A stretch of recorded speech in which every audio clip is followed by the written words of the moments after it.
From Kansas State University, this is Agriculture Today. Eric Atkinson with you.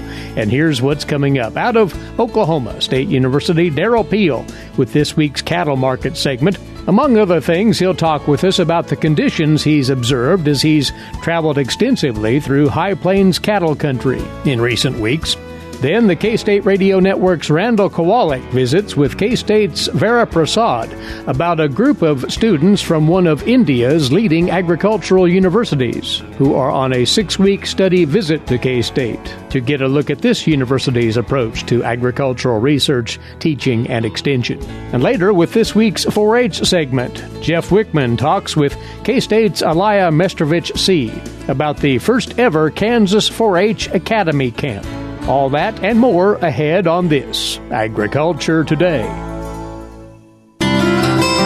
For 25 years, K-State Research and Extension's Kansas Agricultural Mediation Services has been providing a no-cost, confidential place to call in and visit with an agricultural lawyer. Our experts are available to help you producers handle legal and financial issues.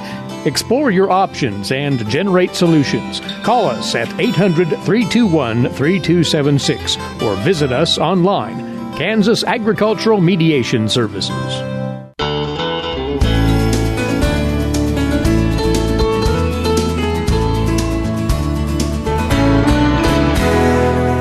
You're listening to Agriculture Today. Thanks for tuning in once again. And for openers, this week's cattle market segment comes your way now, courtesy of our guest out of Stillwater, Oklahoma, livestock economist at Oklahoma State University, Derrell. Before we walk into the nuances of the recent cattle market trading, Derrell, you have had a chance to travel through a fair expanse of High Plains cattle country the last few weeks, and you've made some observations on conditions that producers are contending with in those regions of late, right? That's correct. And I actually been traveling over most of the last month with several things happening along the way, including a little bit of vacation. But, from the time we went north from Oklahoma and I just returned last week, we continue to see some challenges in the country. Obviously, things are pretty green, so from a forage standpoint, that looks pretty good, whether we're talking Wyoming, Nebraska, on up into Montana and so on. Hay production has been a challenge this year. It's been late because of the wet conditions. It's been hard to get decent quality with kind of a continued sort of damp weather conditions, sporadic rains and so on, making it a challenge to harvest quality hay. As I came back this last week through Nebraska, observed once again a wide range of corn crop conditions in terms of stage of development. Corn, generally looks pretty good, but it ranges from, just above knee-high to shoulder-high in height. So wide variation. I think there'll be a lot of variation in terms of figuring out where we're going to come out when this thing all comes together here as we get into the fall. You bring up the hay situation and the delays, which we've seen in the Central Plains too, but it sounds like it may be even more exacerbated in the Upper Plains. Is that going to become an issue in as far as availability of quality hay moving into the fall and winter? Well, certainly there's a lot of concern, and I think there's reason to have some concern for this. Probably the biggest concern right now has already been expressed in the dairy side of things, where they really rely on that high-quality premium alfalfa hay. That's been a challenge in many regions of the country. Beef cattle, of course, typically use a wider range of things and a wider range of qualities of hay, so I think there'll be hay available in terms of quantity, but I do think there may be some quality issues, and there may be some availability issues. In the sand hills in Nebraska, those wet bottomlands that they typically use to make hay are staying so wet this summer that they haven't been able to make much hay there. So there could be some issues with both quantity and quality as we go forward, and it's something that we're going to have to keep an eye on. It has been a whale of a year in all sorts of manners. You mentioned also, as part of your touring recent weeks, you have been to the various livestock economist sessions. Any particular topics on the summer meeting circuit as you talk with your peers that have risen to the surface? Well, I did attend some the Western Ag Econ meetings up in Idaho a few weeks ago now, and there were some very interesting sessions. There's always lots of interesting research going on. One of the sessions that I actually participated in was a discussion symposium on some of the issues we continue to see with the feeder cattle futures markets and the struggles we have to make that a tool that works well. I get a lot of concern expressed on the part of producers in the ability to use that just because of the volatility that shows up in that market. So that's an issue. We don't have any real answers at this point in time, but certainly one of the issues. I also, just this last Friday, was part of a meeting in central Nebraska on stocker production, and it was a very good meeting, good set of producers there, good discussion and questions, talking about some of the fundamentals of stocker economics, and some of those cow-calf producers are beginning to look more to a stocker, either a combined enterprise or in some cases maybe switching to a stocker enterprise in lieu of some of the traditional cow-calf production. The markets are tending in favor of the stocker side of it then because of expenses? What? Well, I think there's both long and short run factors at work here. Longer run, we've seen some sort of bigger regional shifts. If you look at things going all the way back a decade ago to when the ethanol juggernaut took off and really kind of fundamentally changed feed grain values and the availability of some co-products and kind of shifted regional resources, we've seen some shifts in where cattle feeding takes place, where cow-calf production takes place, and so on. Shorter term this year, of course, we're looking at higher corn prices to some extent. We don't really know how much higher yet, and that's one of the challenges in the market right now is trying to assess the potential threats from a cattle perspective of higher corn prices. But as those prices do move higher, that's going to generally favor some sort of stocker or perhaps retained ownership of weaned calves, kind of a potential. So there's certainly some people taking a look at that as well. All right, and we might visit more about those items in just a second. Let's talk briefly about the trades this past week. The cash-fed market, a pretty solid move upward there. Futures as well did decently, and this might suggest that our summer lows are in. Your thoughts? Well, it's possible. It's been a really strange summer so far in some sense to get a handle on. Fed cattle markets and feeder cattle markets both, strengthened significantly last week. On the fed cattle side, it's a little early seasonally for us to expect the lows. It usually comes more towards late August or towards Labor Day. We've still got some hot summer weather ahead of us, so I'm a little cautious about saying this is a low, but, given the pressure that those markets have been under, this was certainly a needed correction, and I think we have to kind of wait and see whether we can sustain this as a low. Perhaps we just sort of move sideways here for a few more weeks until we get more of the summer behind us, and then we can pretty seriously at that point think about seasonally moving higher into the fall. Now, you mentioned it a moment ago, higher corn prices. We saw that reflected in the trade late last week. The negative consequences of that hike in corn prices on the cost of finishing cattle the remainder of the year, on the feeder market itself. You noted that it's hard to quantify that at this moment, but it's going to be a factor, it would seem, undoubtedly, Derrell. Well, it certainly is. It's a factor. There's no question it's going to be somewhat higher than we thought just a few weeks ago. Feeder cattle markets are reflecting that to some extent. I think there's more going on in the feeder markets as well. We had a very, fairly steep futures market correction over the last 8 weeks or so. Arguably, we went from, on the future side, too high to probably too low. So some of what we're seeing now is kind of a bounce back from maybe an overdone correction to the downside. And that combined with the uncertainty and the level of pressure from feed prices has put these big feeder cattle markets in a counter-seasonal move lower this summer. They typically move higher through the summer. We normally look for them to peak here in the next month or so. And what we're seeing now may be a chance for these markets to kind of pick back up that summer trend, albeit at a lower level than we earlier thought, but we could still see a little bit of that seasonal move here over the next few weeks. And again, something you've just alluded to, and that is early weaning and marketing spring-born calves and the economics attached to that. Producers aren't pulling the trigger yet, of course, but they're eyeing that proposition. Is it a paying option for the producer? What's the sense of it right now? Well, I think there's several considerations for producers thinking about early weaning from a cow-calf perspective, and they really are both production and marketing considerations.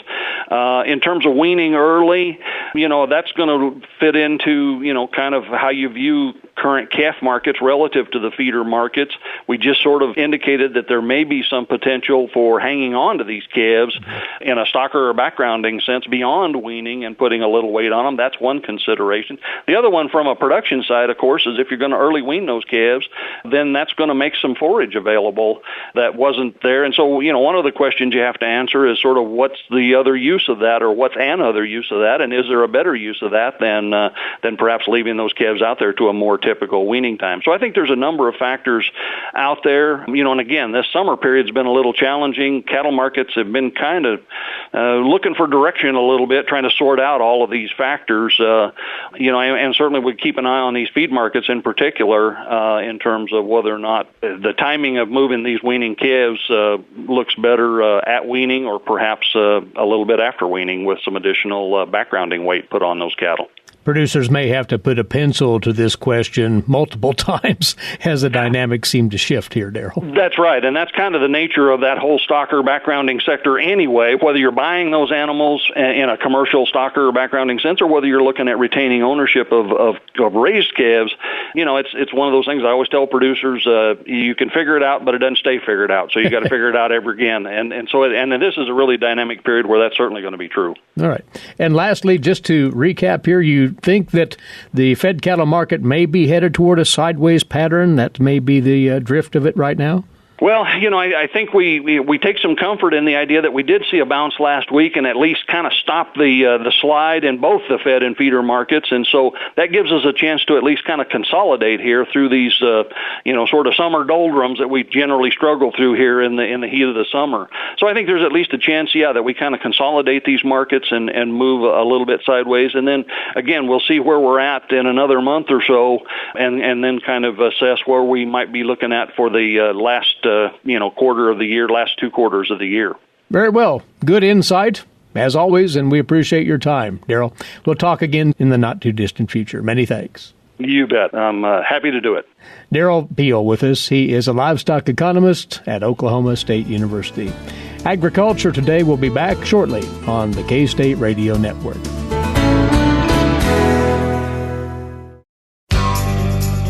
Did you know every Kansas farmer feeds 128-plus people? Kansas farmers are hard workers, dependable, authentic, and sensitive. Not only do farmers put food on your table, but they put clothes on your back and fuel in your car. For more information about Kansas farmers, visit K-State Research and Extension online or stop by your local extension office. This message has been brought to you by the K-State Animal Sciences Leadership Academy participants.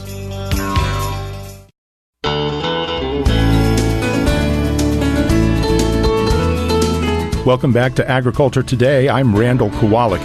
Right now, on the campus of Kansas State University, 30 students from India are in the middle of a 6-week visit to the campus to get a look at agricultural research and education. K-State, as you probably know, is one of several land-grant universities across our nation. Our visiting students are from the Acharya N.G. Ranga Agricultural University, which has a very interesting connection to K-State. And our guest is going to tell us about that. Vara Prasad is a professor of crop ecophysiology in the Department of Agronomy and the director of the Sustainable Intensification Innovation Lab here on campus. Vara, the connection between K-State and ANGRAU, you could say it's a genetic connection, couldn't you? Absolutely. We have a strong genetic relationship between Kansas State University and the Acharya N.G. Ranga Agriculture University. These ties goes back to late 1950s to early 1970s. That's when the U.S. Agency for International Development, USAID, had a strong interest in institutional building for the universities in Southeast Asia.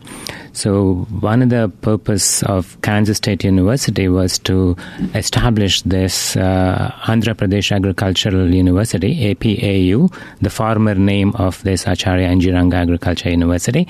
So K-State established that university on the basis of the land grant system.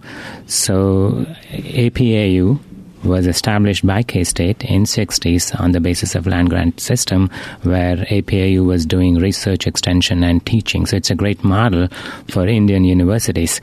The name of the AP Agriculture University, or Andhra Pradesh Agricultural University, was changed to this Acharya N.G. Ranga Agricultural Universities in 1995 or 96. This is because the N.G. Ranga, who was a parliamentarian in India and a former freedom fighter, so they named the university on his name. And a couple of years ago, when that state was bifurcated into two states, Andhra Pradesh remained, and this university name remained, and it's now administered through a city called Guntur in Andhra Pradesh. So the first batch of doctoral degrees, which were given at Angrao, were actually trained at Kansas State University. At that time, USAID sent about 500 of faculty members from U.S. agricultural universities, or U.S. universities, to 9 different agricultural universities in India, and then about 1,000 graduates were trained in India in U.S. So that was a significant move which helped us establish the land grant system in India. So Kansas State was the one responsible for establishing this university. And there were several others, the University of Illinois, Ohio State University, University of Missouri, University of Tennessee. Those were also helped with the establishment of other universities. And it so happens that I am an alumni of this Angrao. So it's a nice 360-degree turn for me, doing a bachelor's and master's degree from Angrao, coming back to K-State, and then building those ties back up again with Angrao. So it's been a great experience. And you're sharing all of this with something like 30 students? There are actually 30 students here, 30. And 24 are at Oklahoma State University. Okay. So this particular program is funded by World Bank and Indian Council of Agricultural Research. It is a 1-to-1 match. World Bank gave about $60 million, and then Indian government has to match that with another $60 million. So it's about $120 million, which is open for competition for any agricultural university in India. And in the first round of the competition, Acharya N.G. Ranga Agricultural University won this grant to build the capacity of their faculty and students. And as a part of the student capacity building, we have about 55 students being trained in U.S., 30 of them are at Kansas State University, and then 24 of them are at Oklahoma State University. We took the land grant model from the United States, and we transplanted it. We set in a cutting or a seedling or whatever you want to call it there in India. Has that flourished in any way beyond the N.G. Ranga Agricultural University? Yes, actually, most of the agricultural universities in India do adopt this land grant system. So it was not just a seedling, it's a whole crop of universities which have established in India. Most of them have all the 3 components of the land grant: research, extension, and education, which is a great thing for India because, in those days, 60s and 70s, when the Green Revolution happened with the help of Norman Borlaug, when he was working at the International Wheat Center, and that was the time when India was suffering from famine, a big famine. So having that improved wheat and rice varieties from the international agencies and technologies associated with that genotypes, there was a lot of management practices and agronomy which were also needed to be adopted to get the higher yields. And the success of that would not have happened if that land grant system was not established. Because of the land grant system, we were able to reach to millions of farmers who were able to adapt this technology to the scale which they had the resources. And I would say that the fact that the land grant system was already present by the time the Green Revolution varieties went into India, that really helped the launch of the happening of the Green Revolution from 70s to 90s. And as I said, it's not just Acharya N.G. Ranga Agriculture University which is using the land grant system. Most of the agricultural universities, I believe there is about 65 of them. We have 1 or 2 in each. We used to have 1 agricultural university per state. And there are about 29 states, but about 5 or 10 years ago, the portfolio of Agriculture University was kind of divided into 3 different universities. Traditionally, under Agriculture University, horticulture, crop production, and veterinary or animal science were all together. But as I said, about 5 or 10 years ago, these big universities were split into 3 different universities. So there's now one for Agriculture University, focusing on crop production and crops, and there is now a veterinary university which is more focused on animal science and animal welfare and animal health, and the third is a horticulture university which takes into account the vegetable production, the fruit production, and the recreation services. So now we have about 63 universities related to agriculture, horticulture, or animal science in India, and most of them have this land grant mission, meaning that the 3 components, the research, extension, and education, are being done by those universities. That's great. That's great. We've transplanted it over there, and it's flourishing. Yes, absolutely. It's great to have that. Of course, I think you did ask about how does it compare with Kansas State University. I mean, the model is there, but there is still, it is evolving, and we want to give the research, especially the graduate students, the undergraduate, the master's, and the doctoral students, more experience about the multidisciplinary nature of our food production. So that's the piece which we think we can still needs to be improved in Angra or most of the agricultural universities in India. Unlike in Kansas State University, where there is not only College of Agriculture within the university, but there is engineering, there is human ecology, there is veterinary science, and all of them are working together. The fact that comprehensiveness is not there in Angra or other agricultural universities in India is kind of a hindrance for addressing the global food security and nutritional security, because there is not much coordination beyond agriculture, because food production is not just agriculture. We need engineers, we need machinery, we need processing, and it's a business. So that multidisciplinary nature is not there in Angra, and that's what we really wanted to train these new young emerging scholars who are here. All of these 30 students who are at K-State are the juniors in their bachelor's degree for agricultural science. So this is a great opportunity for them to see how Kansas State University works and how we work together to address the global issues of food security and nutritional security. So I hope the students and the coordinator here will be able to share a little bit more detail about what their experience has been in Kansas and how K-State has been different than Angra, and what are their experiences so far and how they see using this experience when they return back to Angra. But I think, as I said, K-State has a long history of international agriculture, and we wanted to continue those efforts. And this is probably the first time an agriculture university in India is sending so many undergraduate students to get experience in the United States. Thanks, Vara. Vara Prasad is a professor of crop ecophysiology in the Department of Agronomy and the director of the Sustainable Intensification Innovation Lab here at K-State. We've been discussing a 6-week visit by a group of 30 students from the Acharya N.G. Ranga Agricultural University in India.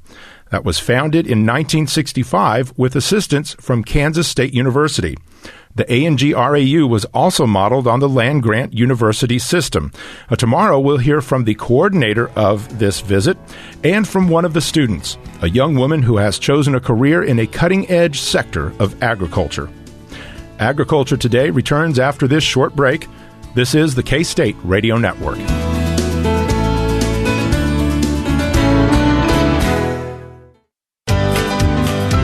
Did you eat today? Thank a farmer. A way to get more involved in agriculture is through 4-H and FFA. Through 4-H and FFA, we have been given multiple opportunities to grow as leaders and learn more about agriculture. You can learn skills related to jobs, public speaking skills, and you get the opportunity to travel around the country and meet new people. If you want more information about getting more involved in 4-H and FFA, visit them on their websites at kansasffa.org and kansas4h.org.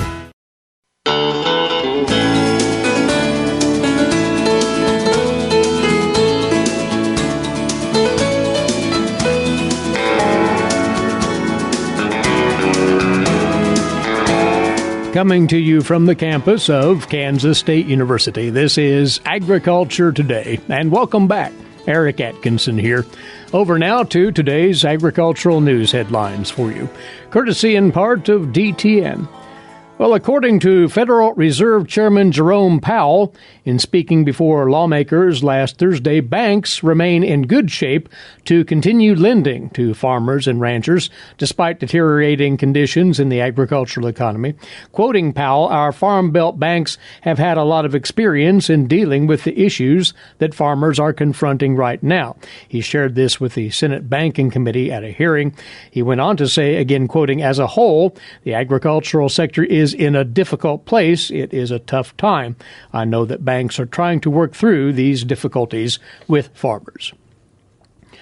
Well, you producers will once again have the crop insecticide sulfoxaflor available to you for use without restriction after the EPA on Friday approved new registrations and restored previous uses for the insecticide. The agency said it has extensive data showing that sulfoxaflor is safe for humans and for bees. Sulfoxaflor is used to control piercing and sucking insects such as the sugarcane aphid in sorghum and the tarnished plant bug in cotton. The agency was ordered by a federal court back in 2015 to vacate the sulfoxaflor registration because of a lack of data on the effect on bees. On Friday, the EPA granted unconditional registration for new uses of sulfoxaflor on the transform and closer labels. The new uses include alfalfa, corn, and sorghum. The agency also added back to the labels cotton and soybeans. Now, the U.S. Court of Appeals for the Ninth Circuit in San Francisco had vacated sulfoxaflor's registration back in November of 15 because of pollinator concerns. That court cited a lack of data on possible harm to bees as the reason for ordering EPA to pull the registration. EPA Assistant Administrator for Office of Chemical Safety and Pollution Prevention, Alexandra Dunn, said on Friday the agency relied on raw data from industry sources in reaching its decision. Sulfoxaflor is safer than other insecticides because it requires fewer applications, says Dunn. For years, states have petitioned the EPA for emergency exemptions to be allowed to use sulfoxaflor. In 2019 alone, Dunn said the agency has approved 12 state emergency requests for use in cotton and 14 such requests for sorghum use. In making the decision, Dunn said the agency discovered many growers could see crop losses of 50% or higher without having sulfoxaflor available to them. And growers, she says, will still need to follow state regulations on the insecticide after the EPA's action. And University of Missouri research has shown that soybeans entering the reproductive phase are most vulnerable to injury from dicamba. Dicamba applications are ongoing in many states due to the late planting season and rule changes. Weed scientists are urging producers and chemical applicators to communicate and follow label instructions to mitigate possible production losses associated with dicamba drift. According to University of Missouri Extension weed specialist Mandy Bish, when soybean plants start to flower, they are most susceptible to yield loss from dicamba. Studies show non-dicamba tolerant soybeans in the R1 to R3 reproductive stage, beginning flowering to beginning pod set that is, sustain the greatest yield from drift loss. Multiple exposures exacerbate those losses, according to the research. Now, University of Missouri testing last year showed that soybeans injured by dicamba in the V3 stage produced 1 bushel per acre more than non-injured beans after a single drift event. Injured soybeans in the R1 and R3 stages, though, yielded 11 bushel and 7 bushel per acre less, respectively, after a single drift event than non-injured soybeans. If soybeans sustained drift injury during the R1 and R3 stages, the yields were half as much as compared to non-injured soybeans. There is a difference getting drifted on once compared to many times, according to another University of Missouri weed specialist, Kevin Bradley. He said that tests show production losses escalate in soybeans sensitive to dicamba if the drift injury occurs multiple times. You're listening to Agriculture Today. Now for you, the weekly feature from the Kansas Forest Service here at Kansas State University, Tree Tales, and standing by this time with that is K-State Forester Jaron Tyndall. Jaron? One of my jobs at the Kansas Forest Service is to help farmers manage their streams and streamside areas to reduce soil erosion. I only visit those that come looking for help, but occasionally I visit a farmer that already understands his erosion problem and what needs to be done to manage it. In those cases, about all I do is answer questions and give advice on a few fine details of their intended projects. I recently made a site visit like that. When the farmer walked me to the top of a high, steep cut bank to show me his problem area, I was surprised to see that he had already lined the base of the bank with riprap. It started upstream of the unstable bank, extended all the way through the eroding area, and continued downstream to a place where the stream was stable again. The riprap was laid out in a long, low, continuous rank down low in the channel where the soil had been getting cut out. In discussing the project with the farmer, it became obvious that we had the same general vision of what needed to happen next. With the riprap lining the toe of the bank, sediment ought to be swept in instead of cut out. The fresh sediment that gets deposited ought to be a good place for seeds to germinate, and the plants that come up ought to develop dense root systems. Those roots are what will provide the long-term protection for the soil as the riprap slowly frost cracks and disintegrates into the stream. My only advice to the farmer was to emphasize the importance of that low bank vegetation and suggest that he cut back some of the trees from the high bank above to get more light on the new plants below. Overall, he had a good understanding of how his stream worked, and I was impressed by his expectation that whatever he did to manage stream erosion had to mimic the forms and processes of naturally stable areas. He didn't articulate this perspective in an elegant or analytical way, but that's one of the things I enjoy most about Kansas farmers. In the simplicity of their words and gestures, farmers often assert a confidence in personal experience and observation. That's the very heart of any applied science, and more than once I found myself studying the few words of a farmer with the same critical thought I give to entire scientific publications. The wisdom of mimicking nature is a hard lesson for our society to learn, but it's one of the most significant lessons to be learned in sustainable land use. The farmers that understand this don't call me for advice very often, but I sure am glad when they do. This has been Jaron Tyndall with the Kansas Forest Service, bringing you another Tree Tale. Many thanks, Jaron. Remember, if you happen to miss one of our over-the-air broadcasts, you can still catch up with us via podcast at agtoday.net. That's agtoday.net. Jeff Wickman awaits with this week's Kansas 4-H segment next on Agriculture Today. Have you ever thought about where your food comes from? If you're thinking the grocery store, think again. Facts show that the American farmer feeds more than 129 people. They are continually increasing and improving their operations.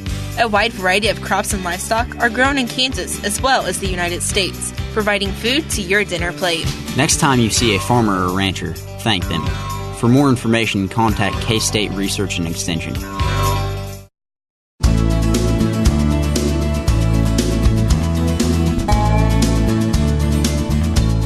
This is Agriculture Today. I'm Jeff Wickman. The first ever 4-H Academy Camp recently took place at both Kansas State University and Rock Springs 4-H Center. Kansas 4-H Culture and Communication Skills Specialist Aliah Mestrovich Seay says the camp was a huge success. Aliah launching another pilot program, the 4-H Academy Camp. It just took place not too long ago, and really this was an inclusive camp and a lot going on both on campus and at the Rock Springs 4-H Center. That's right. So we were able to launch a collaborative effort to provide 4-H Academy Camp to many different audiences. This was a collaboration with the Kansas 4-H Foundation, the Department of 4-H Youth Development, and many academic units on campus. The goal was to create a dynamic experience where youth could be connected to academic units while experiencing positive youth development and camp. And this was for those over the age of 14? Correct. 14 years of age and older, yes. And you had 20 participants from a couple of local groups? Yes, we did. We also had a few 13-year-olds, but most of them were 14 to 18-year-olds. So we had youth from the Kickapoo tribe and the Prairie Band Potawatomi tribe. We also had our Riley County Verde Clovers youth that are bilingual Latinx youth, and also some youth from different counties in northeast Kansas. Now, you were at two two sites, but you were actually kind of moving back and forth on the same day. Yes, that was kind of part of the pilot experience. So youth had the experience of camp, and they were able to do some camping activities in the evening and also in the morning. So they stayed at Rock Springs. Then during the day, they were shuttled to K-State to have an on-campus experience with faculty and staff. And the particular track for this pilot was leadership communication. When we talk about leadership communication, what were some of the things that they learned or some of the activities that they did? Well, regardless of the academic unit, so whether it was the College of Engineering or the College of Arts and Sciences or the Staley School of Leadership Studies, there was a leadership communication lens that all of the faculty and staff used to facilitate workshops with the youth. For example, the Department of English did a hands-on learning workshop involving how to be a creative leader and how to express oneself in a creative way. So the youth developed collective poetry together and actually acted it out. That workshop was actually at Rock Springs the first day, but most of the workshops, like the workshops at the Staley School, were on campus. For example, the Staley School created a leadership track, so the youth did their own Clifton strengths. They learned their top 5 strengths. And based on that, they created a community leadership project they could take back and work with at the local level. The youth from the tribal nations got together and they developed a leadership project around Indigenous women and domestic violence and how to build awareness about that. Another group of youth talked about suicide awareness and prevention to take back to Riley County. And then there were other various community leadership projects in the works that were either environmental or helping animals. It was pretty awesome. So this was a truly collaborative effort between what 4-H typically would do in terms of the hands-on type activities and then kind of the academic side that Kansas State is known for. Yes. I mean, I think that, more than ever before, we are working across departments and units and colleges to fulfill that land grant mission, to be able to bring research to the people. So it was fun working with faculty to see them thrive in their academic area while they were learning ages and stages and positive youth development. It was a really interesting experience for me professionally as well.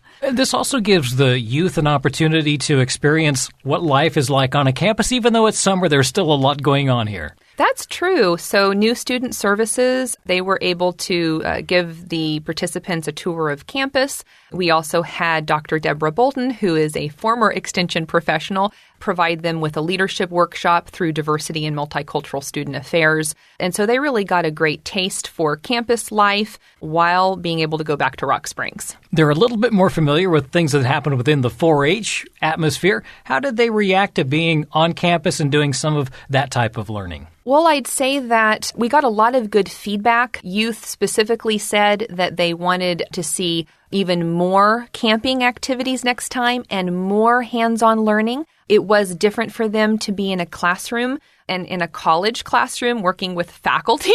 And so I think, we have the right idea in mind, and next year it's just amping it up even more. Well, and that's part of the beauty of a pilot program, isn't it? Is you learn as you go, and then the second year, even the third, fourth year, you continue to make changes to make it better for everybody. Absolutely, yes. We're looking forward to what that would look like in the future. In terms of the camping activities, what kind of things were they most excited about or did they enjoy the most? Well, for some of them, it was their first time at camp. And so, we did a campfire with them. We did a nature walk. I think it's called Nature Noises. I might be getting that wrong. And, just sitting around the campfire. I know that they just kind of had kind of a fundamental basic camp experience.